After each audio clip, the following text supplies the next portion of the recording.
What's up, nerds and nerdettes and wee little nerdlings all? It's your buddy Big Johnny G for Two Gun Pixie presents Legendary Gaming. Thank you very much, everyone, for stopping by and seeing what's going on this Monday. You know, every Monday we do an episode of Midday Monologue Monday, and we do a video every day of the week. We drop 8, actually, a week. So come on, we're the hardest working channel, and we're just for fun. We're not even monetized. So we're just doing this out of passion. So come on, give us a subscribe, show us a little support, and check out what we have to offer. Now, as far as today goes, I remember a game very fondly that I enjoyed years ago, an MMO game called City of Heroes. City of Heroes was a fantastic superhero-style MMO game, a dungeon delve for superheroes. But it really came to life with City of Villains. And although this franchise, this IP, this MMO has been closed for years now, it's still on my mind. So that got me to thinking of something.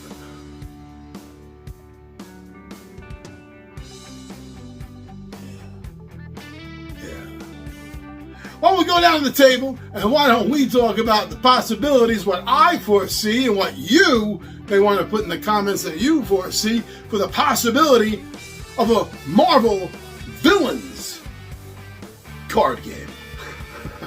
I'll see you down the table.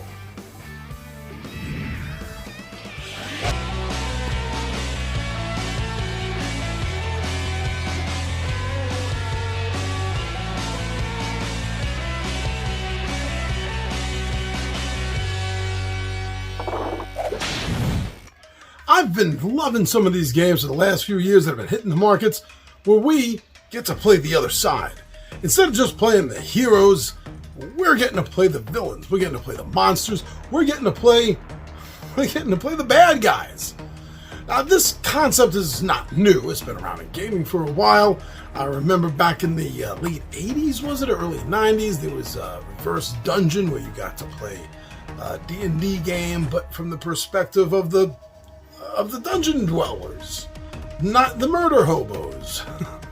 And that was fun. Now, with the board games, we've been seeing this as well. There are plenty of games out in the market where you are playing the bad guys, where you are on a mission, most malicious, to say the least. Games like Dragon Scales have been on the market for a while, and even Marvel has so far, yes, jumped into this. We have games like Marvel Villainous, and they've already spawned a few expansions for this title already because it's so popular. A game where you're going to get a chance to run that side of the story, so to speak, where your villain has goals as well as every other villain around the table. And it's up to you to manifest those goals at all costs. Well, that wasn't it. They also came out with Sinister Six, a game where you are playing Spider-Man's greatest rivals. Now, these games, I think, are very popular. There's not enough of them out. I definitely see room in the marketplace for more. And that's something that got me thinking, as I said in the intro, about one of my favorite MMO games of all time, and that was City of Heroes, City of Villains. I loved City of Heroes. First few years I was playing and I couldn't get enough of it. Every free minute I wanted to jump on and go into that world and do some more quests and adventures and level up my characters, get better gear and costumes. Oh, the costume changes was amazing. But then they came out with City of Villains. And that was it. I barely played any heroes at all after that. As always, the villains are much more interesting. And they look fantastic. The costume designs for the villains, of course, some of them were over the top, but it was all really fitting. And although I doubt we're ever going to see a City of Heroes, City of Villains board game, we do have something out in the market that's pretty damn close. And that's Marvel Champions, the card game.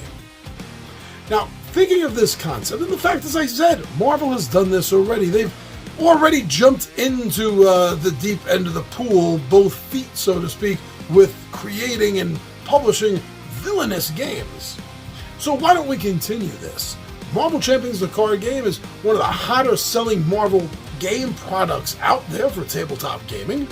And it's been super, pardon the pun, but all pun intended, it's been super successful pretty much since day one.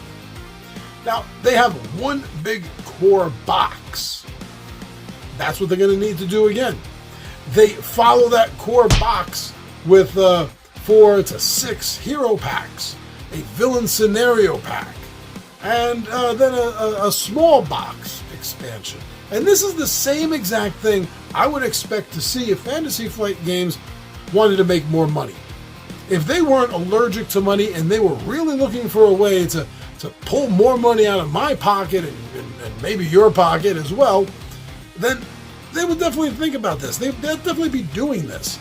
So to come up with a brand new, huge core box for Marvel Villains, the card game.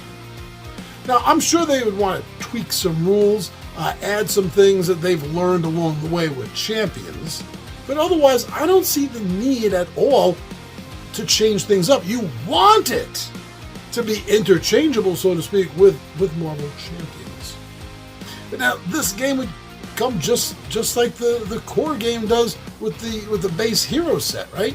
You can imagine that there would be 5 heroes, and there would be 3 villains, and along with a lot of cards for to build up and interchange into your deck itself, and it would be the same thing. Why wouldn't it be? It works. It would be the same thing for this. Marvel has so many villains to choose from. It's mind-boggling where they could start. But, thinking about the core hero box makes me think of mirroring maybe some of the choices in there a little bit. Like let's say we could have Green Goblin as a playable villain to start off with in the core game. Claw would be another good one. Not overly powerful in his own right, but a very tricky character villain to run and play. Super Skrull, come on! To see Super Skrull as a playable villain, I'm really looking forward to that idea. And this game isn't even real yet, and I'm already in massive anticipation of being able to play Super Skrull. Titania, you need some strength in there, right? So maybe Titania, and for a little bit of support and wild card ability, what about Morgana Le Fay? Throw some magic right into the core box. But now, you would also expect there to be some heroes that you were going to face. Just like the hero box has the 3 villains. Well, let's look at a triumvirate of heroes that we could put in here for them to take on. Spider-Man. Come on, very popular, hugely popular character, and is a playable hero in the core hero box. Why don't we see Spider-Man as an NPC hero for the villains to fight in the villains card game? Black Panther. Black Panther's a fantastic character, a fun character, between the physicality of the character and all the cool tech gear that is handy for Black Panther. I think that would make a very cool and interesting choice, sort of like a mid-level choice maybe, for the next hero in line for your villains to take on. And then you're going to need a bit of powerhouse for the final hero, right? So what about Captain Marvel? There you have a very strong, powerful character, and I think it ramps up nicely with those 3 choices.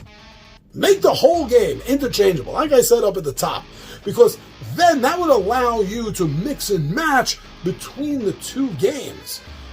And just like in Marvel, a lot of the great villains in Marvel have worked as heroes. I mean, most famously, there's Magneto.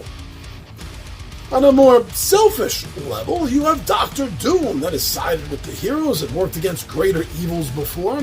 So we do have this set out in front of us. Loki, we do have villains that don't just do something good because it suits them, but like Loki, have a redemption arc to them. So yeah, let's get this going. What do we got to do? Start a petition with Fantasy Flight Games while they still have the Marvel rights? Come on, let's get a Marvel Villains card game going. Well, thank you very much for checking this out. I hope you agree with me. And what are some of your thoughts? If they did a Marvel Villains card game, what are the playable villains that you would like to have a chance to play in the core box? And then, who are some of the heroes you'd like to give a beat down to? Or get beaten down by? Thank you very much, everyone. I'm your buddy Big John and G for Two Gun Pixie presents Legendary Gaming, and I